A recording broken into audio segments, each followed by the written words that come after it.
कैसे हो और बच्चों, आपका स्वागत है इस हमारे स्टूडियो मैथ वाला में। तो अब अपन आगे करेंगे एक नया सवाल। समीकरण tan 3x minus tan 2x, यह minus means plus x upon 1 minus tan 3x tan 2x बराबर 1 का व्यापक हल। अब व्यापक हल ज्ञात करना सिखाऊंगा मैं, देखना ध्यान से देखना। अब ये तो एक सूत्र के रूप में लिखा है। कैसा? एक सूत्र होता है किसका? tan a प्लस बी बराबर tan a plus B tan b upon 1 minus tan a into tan।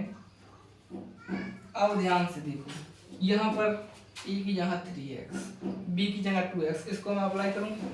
अब देखना बड़े ध्यान से, तो ये इस फॉर्म में लिखा है। अब मैं इसको इसमें ला रहा हूँ, तो कैसे लाऊंगा? ये tan लिखा, a की जगह क्या है 3x।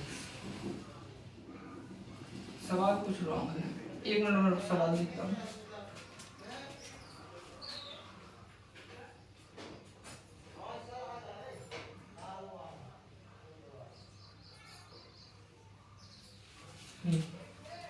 यहाँ प्लस है, नहीं यहाँ माइनस और यहाँ प्लस है। तो अब चिन्ह बदल दिए, तो इस सूत्र में भी चिन्ह बदल दिएगा। यहाँ माइनस आएगा और यहाँ प्लस।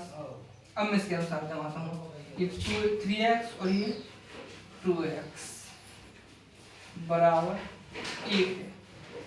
tan π/4 का मान 1 होता है, तो मैं इसको कैसे लिख सकता हूँ? tan π/4 के रूप में लिख सकता हूँ।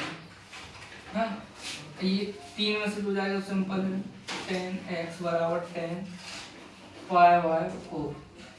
अब देखना, यदि मैं अब इसका व्यापक निकालूंगा तो x बराबर n पाई प्लस माइनस π/4, इसका है व्यापक है। एक मिनट। अब यदि मैं n की जगह 0 रखूं, n बराबर 0 रखने पर, तो देखो x बराबर ये 0 हो जाएगा टर्म। हाँ, अब ये जब टर्म 0 होगा तो ये बस बचेगा π/4। x का मान π/4 निकल के आएगा। तो अब मैं इसको इसमें रख के देखता हूँ कि ये वैलिड है कि नहीं है। इस सूत्र के लिए जो अपना मान निकल के आया है, इसमें ये एडजस्ट कर रहा है कि नहीं, जिससे हम देखना। ये लिखा है tan 3, x का मान क्या निकला है? π/4। यहाँ π/4 रखो, minus tan 2 π/4 upon 1 minus tan 3 π/4 और tan 2 π/4। अगर इसका मान 1 आ गया तो ये सही है, अगर इसका मान 1 नहीं आया तो कैसे सही होगा? जो आंसर निकला उसको सही तो होना चाहिए। तो अब देखना, इसको एज इट इज 3 π/4 माइनस सर्दी में अब ये कट जाएगा। tan π/2 1 माइनस tan 3 π/4 और tan π/2।